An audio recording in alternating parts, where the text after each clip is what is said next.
Bonjour et bienvenue sur Radio Cessort, votre rendez-vous quotidien avec l'actualité de la cybersécurité. Nous sommes le vendredi 18 juillet 2025. Au programme de ce 359e épisode, la CISA ajoute une nouvelle faille Fortinet à son catalogue Kev, un nouvel outil de forensique mobile chinois fait surface, Meta règle discrètement une plainte à 8 milliards de dollars. Un décrypteur gratuit pour les victimes de Phobos et 8base est désormais disponible, et Apple poursuit un YouTuber pour la fuite présumée de secrets liés à iOS 26. Bien entendu, vous retrouverez toutes les sources citées dans cet épisode sur le site de radiocesseur.org. Je suis Marc-Frédéric Gomez et j'espère que vous allez bien. La CISA a ajouté une nouvelle vulnérabilité à son catalogue Kev sur la base de preuves d'exploitation actives. Il s'agit de la CVE 2025-25257, une vulnérabilité de type injection SQL affectant Fortinet FortiWeb. Cette vulnérabilité est utilisée comme vecteur d'attaque par des acteurs malveillants. Elle représente un risque élevé pour les réseaux fédéraux, mais pas que, et cette mise à jour s'inscrit dans le cadre de la directive opérationnelle contraignante, la BOD 2201, sur la réduction des vulnérabilités exploitées. Cette directive impose aux agences FCEB de corriger les vulnérabilités identifiées dans un délai fixé. La CISA rappelle que, bien que la directive BOD 2201 ne s'applique qu'aux agences FCEB, toutes les organisations sont invitées à corriger rapidement les vulnérabilités référencées dans le catalogue Kev.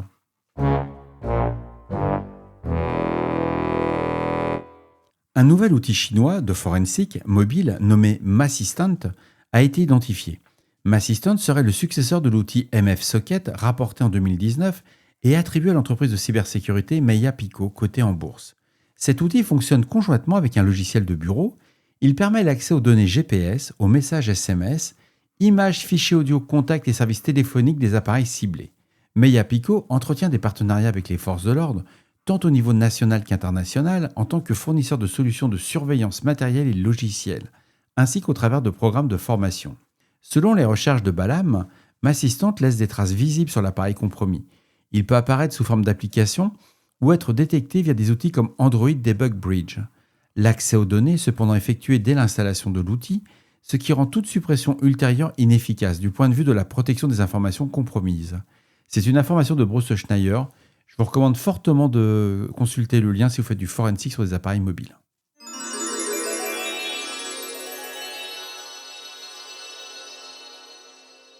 Alors, dans l'environnement budgétaire où nous nous trouvons actuellement, vous avez vu qu'on cherchait quelques milliards entre guillemets, nous apprenons que Meta, plateforme, a conclu un accord avec une action collective intentée par ses investisseurs liés au scandale Cambridge Analytica.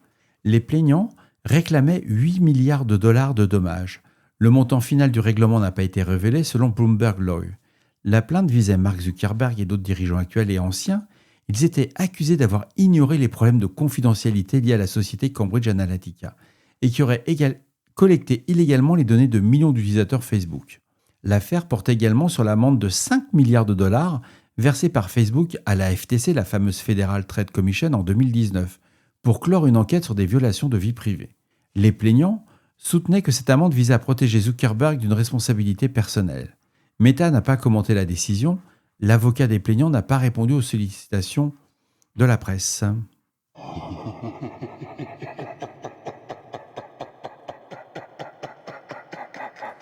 Moi, je serais Premier ministre, je sais qui j'irais voir. La police japonaise a publié un outil de déchiffrement gratuit pour les victimes des rançongiciels Phobos et 8base ou 8base. Blipping Computer a confirmé que le déchiffreur fonctionne et permet de restaurer les fichiers affectés. Phobos, actif depuis décembre 2018, opérait selon un modèle de ransomware as a services.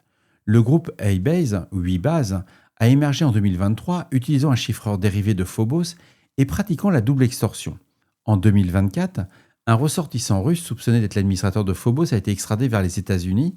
En 2025, une opération internationale a permis de démanteler l'infrastructure avec la saisie de 27 serveurs et l'arrestation de 4 membres d'origine russe du groupe 8base. Le déchiffreur, mis à disposition par la police japonaise, est également disponible sur la plateforme No More Ransom d'Europol. Il est promu par Europol et le FBI. Le fichier est détecté à tort comme malveillant par certains navigateurs comme Google Chrome ou Mozilla Firefox. Toutefois, les tests réalisés montrent qu'il est non malicieux et opérationnel. Le déchiffreur prend en charge les extensions suivantes: les points Phobos, les points 8base, les points LB, les points Faust et les points Lizard. D'autres variantes pourraient également être compatibles. L'outil permet de sélectionner un répertoire source et un dossier de sortie. Il recrée automatiquement la structure d'origine et indique la fin du nombre de fichiers récupérés. Bravo aux forces de l'ordre japonaises.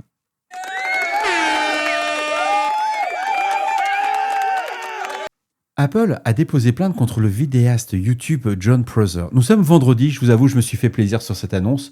J'avais envie de finir cette revue de presse un peu par quelque chose d'un peu plus sympa. Donc, Apple dépose plainte contre un vidéaste YouTuber et un complice présumé, Michael Ramaciotti, pour vol de secrets industriels et violation du Computer Fraud Act and Abuse Act. Selon la plainte déposée devant un tribunal de Californie, les deux hommes sont accusés d'avoir accédé sans autorisation à un iPhone de développement appartenant à un employé d'Apple afin d'enregistrer une démonstration d'iOS 26, anciennement connue sous iOS 19, avant sa présentation officielle à la WWDC en juin. L'ingénieur, Etab Lipnik, hébergeait régulièrement Ramaciotti, a été ciblé. Ce dernier aurait utilisé un logiciel de géolocalisation pour atteindre que Lipnik soit absent et ainsi accéder au terminal à l'aide du code de déverrouillage. Une visioconférence aurait ensuite permis de montrer à Prosser les fonctionnalités du système non publié. 3 vidéos auraient résulté de cette opération. Mon Dieu! Apple affirme que l'appareil contenait d'autres informations confidentielles non divulguées à ce jour. Un enregistrement audio envoyé par Ramaciotti à Lipnik constitue, selon Apple, une preuve directe de la compromission. Apple demande des dommages et intérêts ainsi que la destruction des données en possession des 2 défendeurs. L'entreprise reproche également à son ancien employé, Lipnik, d'avoir manqué aux règles internes de sécurité, ce qui a conduit à son licenciement. Quelque part, laisser un appareil en bêta chez soi, non protégé, avec des personnes que vous hébergez pour leur rendre service et qui vous mettent un coup de poignard dans le dos, le pauvre, il a tout perdu. Il a perdu son pote, il a perdu son job, mais bon. Mais est-ce que quelque part, il ne mérite pas ? Jon Prosser nie les accusations, c'est le deuxième inculpé. Il affirme ne pas avoir eu la connaissance des méthodes utilisées et dit détenir des preuves à décharge, notamment des messages échangés avec Ramaciotti. Bon, à suivre. Bon, j'ai trouvé ça très surprenant, je vous le cache pas. C'est The Register qui nous remonte cette info. Ce qui est intéressant, c'est que quand on travaille dans des domaines sensibles ou des domaines de high-tech vraiment pointus, comment on peut laisser un équipement qui n'est encore en bêta chez un collaborateur et que ce collaborateur laisse les clés chez lui à quelqu'un, etc. Et que ça, vous voyez, ça ne colle pas. Il y a pas. Quelque part, la faute de l'employeur est plus de son côté que de celui-là du collaborateur. Bon, le mec, il n'a pas inventé l'eau chaude, mais il s'est fait licencier, il n'a plus de potes. Puis je pense qu'au niveau hébergement, c'est mort. Et puis son nom est sorti dans la presse. Donc maintenant, pour trouver du taf, au niveau des États-Unis, ça va être un peu compliqué.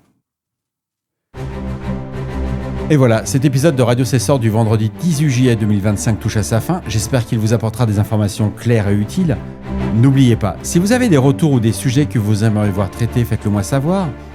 Laissez-moi un message sur le répondeur de Radio Cessor au 07 68 72 20 09.